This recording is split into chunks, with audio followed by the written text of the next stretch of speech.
America के हथियारों की अ, मांग बहुत बुरी तरह से कम इस समय हुई है। हम्म। बाकी इसमें एक बात और भी समझ में आई है। जब ब्लैक सी में हम्म। यूक्रेन ने रशिया का मोस्कोवा डुबोया था, तब ये बात सामने आई थी कि कोई भी हथियार अल्टीमेट नहीं होता। हम्म। हर एक की कुछ ना कुछ कमजोरी होती है। हम्म। जैसे मेरे को पैनलिस्ट ने बताया कि इसको मारने के लिए, हम्म। F-35 को मारने के लिए उन्होंने रेडिएशन का इस्तेमाल, यानी कि रडार का इस्तेमाल नहीं किया। हम्म। उन्होंने हीट सेंसिंग का इस्तेमाल किया और हम्म। एक सिस्टम बनाया, इलेक्ट्रो ऑप्टिकल इंफ्रारेड सिस्टम। हम्म। ये सिस्टम बनाया, लेकिन इस सिस्टम की भी एक लिमिटेशन है। क्या ये सिस्टम हम्म। F-35 को 50 किलोमीटर की ऊंचाई पे उड़ा सकता है? नहीं। हम्म। ये सिस्टम बनाया गया कि जब F-35 6-7 किलोमीटर के रेंज में आ जाए और 5-6 किलोमीटर के एल्टीट्यूड पे हो, that is the time when it start hmm. Acting. Means terminal phase में, लैंडिंग फेज में, एंड फेज में वो कमजोरी उसकी बताई गई। ऐसी तरह से ईरान के हुतियों ने पिछले साल 12 दिन के युद्ध में 1 दर्जन से ज्यादा MQ-9 रीपर ड्रोन को गिरा दिया था। हम्म। और उन्होंने गिराने के बाद एक बात और कही थी, हालांकि वो बहुत ज्यादा पब्लिक ग्लेयर में बात नहीं आई। उन्होंने कहा था कि जो वारशिप अमेरिका के हैं, उन वो वारशिप भी किसी एक पॉइंट पे आके बहुत कमजोर होते हैं। हम्म। जैसे कोई भी मिसाइल हो सकता है लॉन्चिंग फेज में या फ्लाइट फेज में या टर्मिनल फेज में कहीं ना कहीं कमजोर होती है। ऐसे ही उन्होंने कहा कि जो वारशिप है, ये उस समय सबसे ज्यादा कमजोर होते हैं जब ये किसी मिसाइल को लॉन्च करते हैं। जी। अब ये मालूम नहीं कि टेक्निक उसके बाद क्या थी, लेकिन उसकी वजह से हम्म। ईरान ने ये साबित करके दिखाया कि उसने वारशिप के ऊपर भी अटैक किए। उसने यहाँ तक कि अमेरिका के रिफ्यूलर एयरक्राफ्ट के ऊपर भी अटैक किए। उसके और तो और airborne warning and control system, जो पूरी एयरफोर्स की आंख और कान होते हैं, उसके ऊपर भी अटैक किए और सक्सेसफुल अटैक किए। हम्म। F-15, F-16, F-35, इनके तो कई सारे के ऊपर अटैक किए और सक्सेसफुल अटैक किए। हम्म। तो ये ईरान कर पाया बाय इनोवेशन। और क्यों कर पाया? By the weaknesses of the American weaponry. That's why American weaponry की डिमांड अब दुनिया में बहुत एस्ट्रोनॉमिकल प्रोपोर्शंस में नीचे गिरेगी। जैसे उसकी इज्जत गिर रही है, वैसे वो भी गिरेगी। हम्म। लेकिन हमें एक चीज लॉजिकली सोचनी है। ज्यादातर हमारे टेलीविजन चैनल्स ये दिखा रहे हैं कि एज इफ सब कुछ ईरान ने किया और अमेरिका कुछ नहीं कर पाया। देखिए, सोचने की बात यह है हम्म। कि ईरान की तरफ से जो ड्रोन आते हैं, हम्म। उनमें बारूद होता है 10, 12, 15 केजी। जो उसके मिसाइल्स आती हैं, हम्म। उनमें बारूद होता है 100, 125, 150 केजी। लेकिन जो अमेरिका और इसराइल की तरफ से बॉम्ब्स डाले जाते हैं, जी। उन बॉम्ब्स में बारूद होता है 1,000 केजी, 2,000 केजी। हम्म। अब तो उन्होंने P-2 बॉम्बर, B-58, हम्म। B-1B बॉम्बर सब इस्तेमाल करने शुरू कर दिए हैं। और एक दो नहीं, वो कह रहे हैं करीब 25,000 टारगेट्स को हम्म। तबाह किया गया है। हम्म। 3,000 बाकी हैं। हम्म। हर टारगेट के ऊपर जो अटैक हुआ, उसमें टनों बारूद था। हम्म। और जिन टारगेट्स को अटैक किया गया, हम्म। उसमें उनके military headquarter, IRGC headquarter, hmm. Intelligence headquarter, space research centre, उनकी रिसर्च फैसिलिटीज, इन सबको और उनकी टॉप लीडरशिप को 3 बार तबाह कर दिया गया। और अब तो मिडिल ईस्ट में ईरान का जो सबसे ऊंचा ब्रिज था, उसे भी जो एक ध्वस्त कर किलोमीटर दिया। से भी ज्यादा लंबा लंबा था, उसे हम्म। भी ध्वस्त कर दिया गया। हम्म। यानी क्या ईरान के लॉसेस जो है ये दिखाई नहीं देते? हम्म। क्या ये इजराइल के लॉसेस से कहीं कहीं कहीं ज्यादा नहीं है? हम्म। लिहाजा जो पिक्चर पेंट की जा रही है, वो ये तो क्लियर है कि हम्म। अमेरिका को ने कभी सोचा नहीं होगा। हम्म। हम लोग भी परेशान है, मतलब आश्चर्यचकित हैं कि खुद अमेरिका के ही एजेंसी F-35। ये कह हम्म। रही है हम्म। कि उसके 50% लॉन्चर और मिसाइल अभी भी जखीरे तो में सर है। यही तो बड़ी सोचने वाली बात है। हालांकि अमेरिका का तो इतिहास रहा है युद्ध का। पिछले कुछ वक्त में हम देखें, इराक से लेकर वियतनाम हो या अफगानिस्तान हो या पिछले जिन जिन ये कहा जाए कि युद्धों में अमेरिका की भूमिका रखी, वो चले भी कई सालों तक। ये कहा जाए 1 साल से लेकर 19 सालों तक का युद्ध का इतिहास रहा, और उसमें नुकसान अमेरिका का हुआ, लेकिन कहीं पर भी वो निर्णायक जीत या विन विन कंडीशन में अमेरिका नजर नहीं आया। भले ये कहा जाए कि डिप्लोमेटिक या दबाव बनाने वाली एक तस्वीर भले नजर आई हो, और यहाँ पर तो ये 1 महीने में ये तस्वीर क्या से क्या हो गई। निपुण आलम बायन जी, ये कहा जा रहा है कि साइकोलॉजिकल वॉर भी अपने आप में बहुत महत्वपूर्ण है। 35वां दिन है आज जंग का। अब F-35 जैसे फाइटर जेट की बात जो अभी टीपी त्यागी जी ने भी कही, या अमर मस्तिकान जी भी कह रहे थे, आलोक सहाय जी भी कह रहे थे कि ये जो F-35 जैसे अगर युद्ध को अगर मार गिराया जाता है, ये कितनी बड़ी चोट है अमेरिका के लिए। हालांकि अमेरिका की तरफ से अभी इस पर पुष्टि नहीं की गई, क्योंकि ईरान कह रहा है कि भाई अनकिलेबल या स्टेल्थ किंग जो है हमने उसे ढेर कर दिया। जी नैना जी, बहुत धन्यवाद। और मेरे जितने को पैनलिस्ट हैं, खासतौर से हमारे जो बलूचिस्तान, रिपब्लिक बलूचिस्तान के अमर भाई को सलाम वालेकुम। चलिए, हम बात कर रहे थे, आपने जो प्रश्न किया उस प्रश्न का उत्तर हालांकि मुझसे पूर्ववर्ती तीनों मेरे जो बड़े बुजुर्ग हैं उन्होंने उत्तर दे भी दिया है। लेकिन एक बड़ी बात है, देखिए अमेरिका को अगर आप देखेंगे तो अमेरिका की वेपन इंडस्ट्री और वेपन इंडस्ट्री की एक लॉबिंग है, वहां पर लॉबिंग चलती है। और वो लॉबिंग इतनी प्रभावशाली है अमेरिका में कि वो सत्ता तक को क्या करती है, हिला देती है। और उसकी एक बहुत बड़ी फंडिंग वहां पर हम देखते हैं। वहां पर रूल है, नियम है, सुपर 301, स्पेशल 301, ये नियम है अमेरिका के अंदर पास रूल हैं, जिनके माध्यम से वेपन इंडस्ट्री पूरे अमेरिका को कंट्रोल करती है, नियंत्रित करती है। अब जब F-35 जैसे फाइटर जेट्स का गिरना, ये जैसे अभी त्यागी जी कह रहे थे, ये केवल अमेरिका की नहीं है, अमेरिका की पूरी क्रेडिटेबिलिटी का गिरना होगा।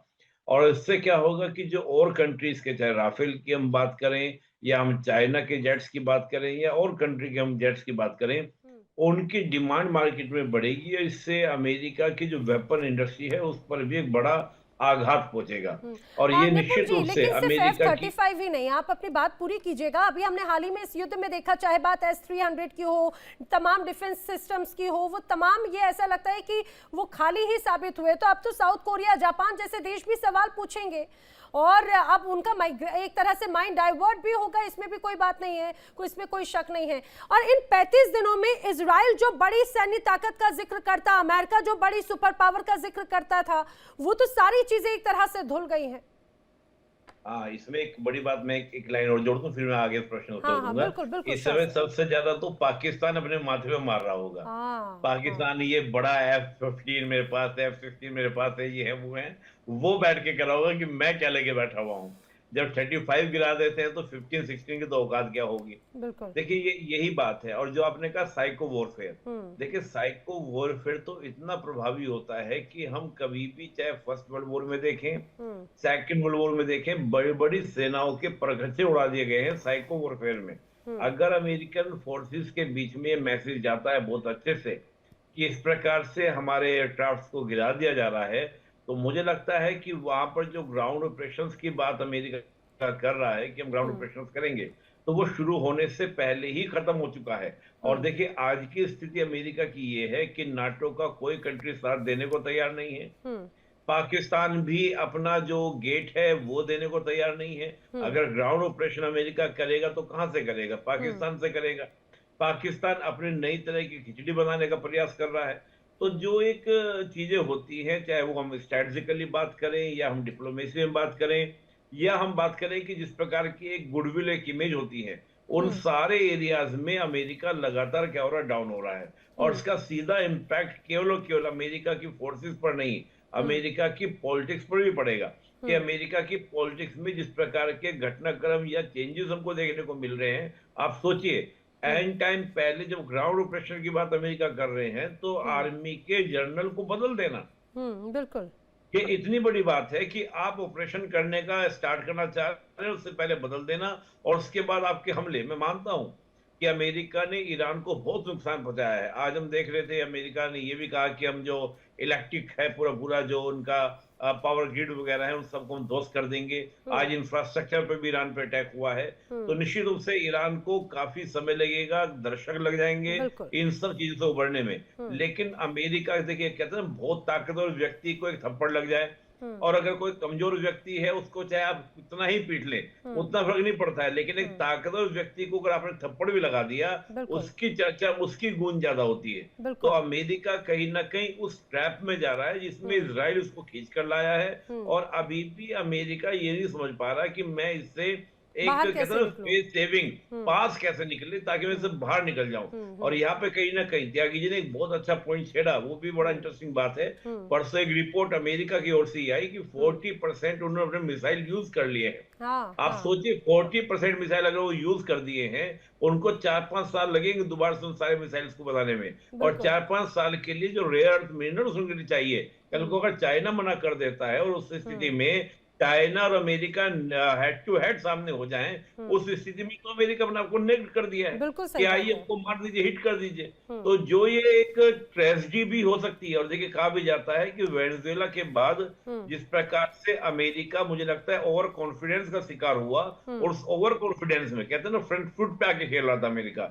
मैं तो उसी समय से बार बार बोल रहा हूं जब से इन्होंने वॉर ऑफ डिपार्टमेंट यानी कि डिपार्टमेंट ऑफ वॉर यानी कि डिफेंस डिपार्टमेंट को बदल के डिपार्टमेंट ऑफ वॉर किया। मैं उस दिन से मान रहा था कि अमेरिका अपने आप को बहुत ही अग्रेसिव लेके जा रहा है और उस अग्रेसिव स्टैंड में गलती होगी, लेकिन कहीं ना कहीं अमेरिका से वही चूक हुई है। लेकिन मुझे लग रहा है कि क्या वही जो हर बार मैं कहती हूँ कि ये मिसकैलकुलेशन का ही एक नतीजा है, जो कहा कि बड़े अग्रेशन के साथ में नजर आ रहे थे 2026 में, ऐसा लग रहा था कि भाई सुपर पावर के साथ में पूरी दुनिया के किंग बन जाएंगे। मिसकैलकुलेशन एक तरह से ईरान के साथ में हो गया, बड़े अग्रेशन जो साफ तौर से नजर आ रहा था। लेकिन रिजवी साहब, इस दौरान ये जो तमाम खबरें और जो चर्चा हो रही हैं, ये ईरान के लिए तो बड़ी अच्छी कहा जाए कि पॉजिटिव खबर होगी, क्योंकि उन्होंने ईरान ने खासतौर से अमेरिका को बड़ा झटका दिया है। लेकिन इसमें भी कोई शक नहीं कि ईरान को भी बहुत बड़े झटकों का सामना करना पड़ा। बड़ा इंफ्रास्ट्रक्चर, पहले ही अर्थव्यवस्था बहुत ज़्यादा डाउन थी, अब ऐसे में बड़ा इंफ्रास्ट्रक्चर के तौर पर जो एक बड़ा नुकसान हो रहा है। सबसे महत्वपूर्ण बात है कि आखिर यहाँ पर चेहरा कौन है असलम रिजवी जी, चीज़ों को लीड करने वाला, संभालने वाला, आगे लेकर जाने वाला? बहुत बहुत शुक्रिया, नमस्कार नैना जी, आपका भी और हमारे काबिल एहतराम जो पैनलिस्ट हैं, उन्होंने भी आज बहुत अच्छी बात कही। आज जो F-35 की बात की जा रही है, ये वो न्यूज़ है कि जो दो मुल्कों के लिए मातम लेकर आई है। यानी दो मुल्कों के लिए ये बैड न्यूज़ है। एक तो खुद अमेरिका के लिए है और दूसरी बैड न्यूज़ जो है वो पाकिस्तान के लिए है, क्योंकि पाकिस्तान के पास F सीरीज़ के बहुत से अमेरिकन एयरक्राफ्ट पाए जाते हैं। उनकी नींद उड़ गई होगी। ये दूसरी बार ऐसा हुआ है कि F-35 ईरान ने गिराया है। अमेरिका का वो गुरूर, जैसा कि आपने शुरू में बहुत अच्छी बात कही कि उसका गुरूर था F-35, उसे ईरान ने चकनाचूर कर दिया। मैं आपसे बिल्कुल 100% इत्तेफाक रखता हूँ कि आज अमेरिका का गुरूर टूट गया। पाकिस्तान ने शायद ये सोचा होगा कि पहली बार तो वो अंधेरे में जो है तीर लग गया, लेकिन जब दूसरी बार F-35 ईरान ने गिराया तो दुनिया ने अमेरिका की कमज़ोरी को भी देखा और ईरान की ताकत को भी मुलाहजा किया। वाक़ई हमारे जो पैनलिस्ट हैं, हर एक ने, हमारे अहमर भाई से हमारी रोज़ मुलाकात होती रहती है, बहुत ही खूबसूरत तजज़िया करते हैं, अल्लाह इनको अच्छा रखे। मैं जो बात कहना चाहता हूँ वो ये कि मुझे प्लीज़ 2 मिनट दे दीजिए, बहुत इम्पोर्टेंट बात करना चाहता हूँ मैं। नैना जी, देखिए, बहुत से लोगों ने ये कहा कि साहब अमेरिका ने ईरान का बहुत बड़ा नुकसान किया। इसमें कोई शक नहीं कि जब नुकसान को तराजू के दो पलड़े पर रखा जाएगा, अमेरिका के और ईरान के, तो ईरान का नुकसान हर एतबार से बहुत ज़्यादा है। लेकिन ईरान इस नुकसान को कवर कर लेगा। अभी तक क्या था, जंग से पहले हुर्मुज़ खुला हुआ था, लेकिन अब हुर्मुज़ जो है बंद कर दिया गया है। ईरान में वहाँ की जो गवर्नमेंट है उसने ये पास कर दिया है कि अब हम वहाँ से टोल टैक्स लेंगे, जिसमें तकरीबन 750 बिलियन ईयरली जो है इनकी आमदनी होगी। और ये वो रकम है कि जिससे बड़े बड़े जो ब्रिज टूटे हैं या हॉस्पिटल या स्कूल या बिल्डिंग, ये सब 6 महीने में कवर कर लिए जाएंगे, ये ऐसा एक्सपर्ट का मानना है। दूसरी बात आप देखिए कि ये ईरान ने यकीनन कि तमाम चीज़ें खोई हैं, लेकिन अमेरिका ने क्या खोया? अमेरिका का जो सुपर पावर का जो अंदाज था, जो खौफ था, वो ख़त्म हो गया। वो नाटो कि जो कभी भी अमेरिका के मुकाबले में खड़ा नहीं हो सकता था, उस नाटो ने ठेंगा दिखा दिया अमेरिका को। और स्पेन की जो वो थी आपके वज़ीर दिफा जो थी, उन्होंने भी खुलकर ये ऐलान किया कि हम अमेरिका को अपना स्पेस नहीं देंगे। कभी आपने सोचा था कि अमेरिका की इतनी ज़िल्लत होगी, अमेरिका इतना गिर जाएगा कि श्रीलंका जैसा छोटा-सा मुल्क जो बहुत पावरफुल नहीं है, उसने भी अमेरिका की बात नहीं मानी, जो अमेरिका ने श्रीलंका से कहा था। तेल तेल के बारे में मामले में आप देख लीजिए कि ईरान जो है बड़ी मुश्किल से तेल बेच रहा था। आज ईरान ने तेल की कीमत जो है काफ़ी बढ़ा दी है और ज़बरदस्त तरीके से ईरान तेल बेच रहा है। ये तो रशिया आपदा पर में सैंक्शन लगाया अवसर था, देख लिया ना वो रिजवी जी, ये सैंक्शन तो हट गया। आपदा में अवसर देख लिया ईरान ने। शायद ये तो बड़ी विन विन कंडीशन हो ही गई है, खासतौर से इन तमाम परिस्थितियों के लिए भी। रिजवी जी बात पूरी कीजिएगा अवसर फिर मिला आगे है, जी। ये अमेरिका को नहीं मिला है, ये अवसर जो मिला है वो ईरान को मिला है नैना जी। ठीक तो है। इससे कहने का मकसद ये है कि ईरान ने कुछ खोया नहीं है या कम खोया है, ज्यादा पाया है। ठीक है, मैं अमेरिका ने क्योंकि ये बहुत कुछ आखिर क्या खोया। खोया और क्या अवसर वाली बात है, मैं बाकी गेस्ट का रुख करूं। निपुण जी जल्दी से मैं चाहूंगी एक बार ये बता दीजिए, इस पूरी युद्ध की परिस्थितियों में नए अवसर किनको मिल गए हैं? क्या चाइना और रशिया के लिए अवसरों की बौछार लग चुकी है? देखिए, इसमें तो नो डाउट नैना जी कि रशिया ने सेलिब्रेशन कर रहा है रशिया को। जितने मुझे लगता है कि 4 साल में रशिया यूक्रेन वॉर में रशिया को नुकसान हुए, उन सब की उसने भरपाई की आर्थिक रूप से। अब आप सोचिए कल रशिया ने क्या स्टेटमेंट दिया कि हम इस युद्ध को रुकवाने के लिए पूरा कार्य कर सकते हैं, ईरान को भी हम लोग मना लेंगे। इसका मतलब ये है कि अमेरिका उतना रिलायबल नहीं रहा। और आप देखिए नाटो जितना पहले वीक हुआ था बीच में रशिया यूक्रेन वॉर से, फिर मजबूत हुआ था, दोबारा फिर नाटो वीक हुआ है। इस मामले में भी स्ट्रेटेजिकली आप देखें तो रशिया को स्ट्रेंथ मिली है और रशिया एक कहीं ना कहीं ग्लोबल पावर की तरह। चाइना तो साइलेंट है, चाइना तो इकोनॉमिकली सपोर्ट कर रहा है ईरान को। चाइना तो देख रहा है कि जितना लॉसेस हो जाए अमेरिका का उतना अच्छा, क्योंकि ये बात फैक्ट है, आज नहीं तो कल चीन और अमेरिका हेड टू हेड एक दूसरे के सामने होंगे।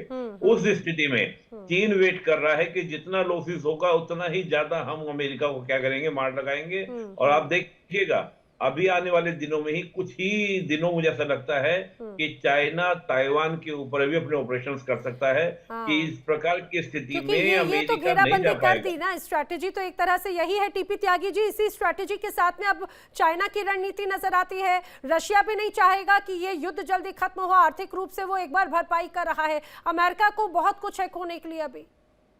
बिल्कुल ठीक है, नहीं है रशिया की तो यूं समझिए लॉटरी निकल गई और उसने टिट फॉर टैट भी कर दिया।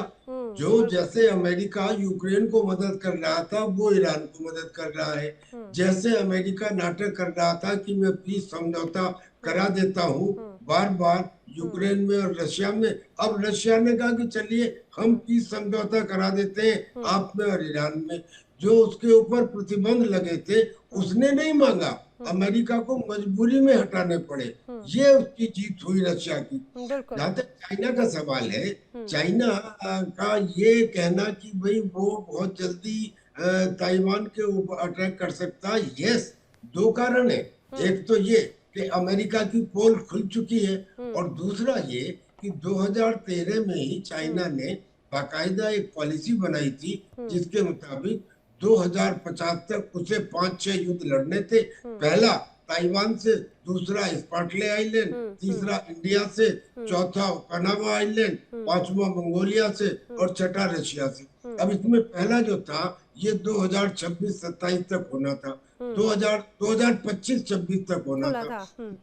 25-26 चल रही है, यानी कि उसकी आज से 10 साल पहले की जो बात थी वो भी सामने आती है। और फिर जी, और अमेरिका की सिचुएशन क्योंकि कमजोर है, उसका इंटरवेंशन उतना नहीं हो पाएगा।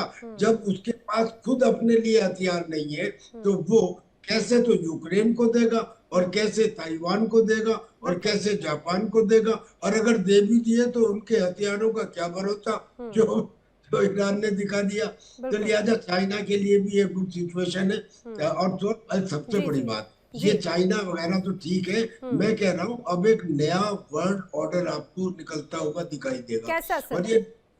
और ये जो न्यू वर्ल्ड ऑर्डर है ये 2024 में शुरू हो गया था जी, जब कजान में रशिया में ब्रिक्स की मीटिंग हुई थी। तब उस ब्रिक्स मीटिंग के अंदर रशिया ने और चाइना ने ये कहा कि today we are entering. Sir, इस वर्ल्ड ऑर्डर में अमेरिका का कौन सा पोजीशन है जी? इस नए वर्ल्ड ऑर्डर में अमेरिका न्यू वर्ल्ड ऑर्डर में अमेरिका नहीं है। नहीं है? हाँ, न्यू वर्ल्ड, यही तो मैं बताना चाह रहा हूँ। न्यू वर्ल्ड ऑर्डर में अमेरिका नहीं है। चाइना ने और रशिया ने ये कहा कि न्यू वर्ल्ड ऑर्डर में अगर इंडिया जैसे बड़े देश को नहीं रखा गया तो फिर न्यू वर्ल्ड ऑर्डर कैसे बनेगा। सही बात है।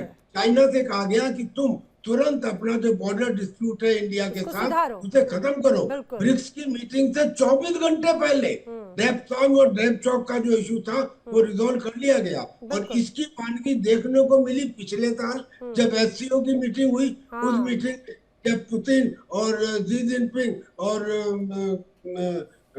मोदी इन तीनों को हाथ मिलाते हुए देखा था। और वो तस्वीर तो बहुत बहुत बहुत बड़ी पिक्चर पेश कर देती है सर, नो डाउट। तो ये तो बड़ा झटका एक तरह से हो गया, लेकिन एक और झटका मैं चाहूंगी आलोक शाही जी जल्दी से इस बात को मुझे बताइएगा कि जिस F-35 की बात कर रहे हैं, आपने कहा कि भाई उसको ईरान ने रणनीतियों के साथ में एक तरह से उसको अनकिलेबल या स्टेल्थ किंग को एक तरह से ध्वस्त किया, तो क्या ये टेक्नोलॉजी का कमाल था, ईरान की प्लानिंग का कमाल था, या फिर अमेरिका की कमजोर रणनीतियों का हिस्सा था?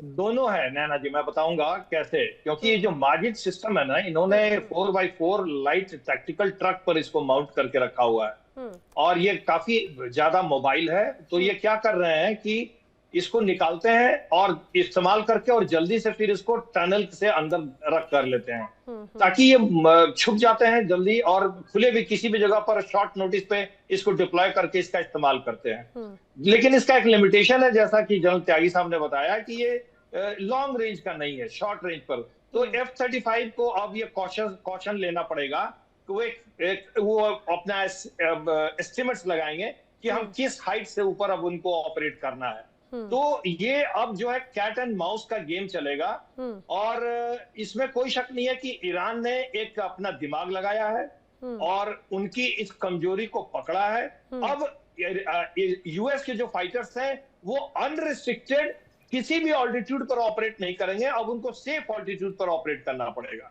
तीसरी बात यह है कि ज्यादातर सेंट्रल ईरान और ईस्टर्न ईरान डीप में जब जाकर के ऑपरेट कर रहे हैं तो वहां पर ज्यादा हिट हो रहा है। तो इनको अब ये देखना पड़ेगा कि जब आप सेंट्रल और ईस्टर्न ईरान में आपके हवाई जहाज पूरी तरह से सुरक्षित नहीं रह रहे हैं तो आप ग्राउंड ऑपरेशन की बात कैसे सोचते हैं। नैना जी, एक और चीज शॉर्टकट में बताना चाहूंगा कि अभी अमेरिका जिस गलती से घुसा है इस युद्ध में, उससे भी बड़ी गलती करेगा अगर वो इस समय युद्ध को इस मुहाने पर छोड़ के बाहर निकलता है। यह एहसास ट्रंप को हो चुका है, इसीलिए उन्होंने कहा है कि वो वापस तो लौटेंगे, युद्ध से बाहर आएंगे, लेकिन कम से कम 2-3 हफ्ते बाद। और मुझे अभी भी लगता है कि देखिए अमेरिका ऑल आउट अटैक अभी भी ईरान पर नहीं कर रहा है, क्योंकि किसी भी क्षेत्र पर बमबारी तो वो अनरिस्ट्रिक्टेड कर रहा है। उसने खर्ग आइलैंड के ऑयल संयंत्र पर अभी भी बमबारी नहीं की है। वो जिस दिन चाहेगा 1 घंटे में बर्बाद कर सकता है। 90% of Iranian oil economy will be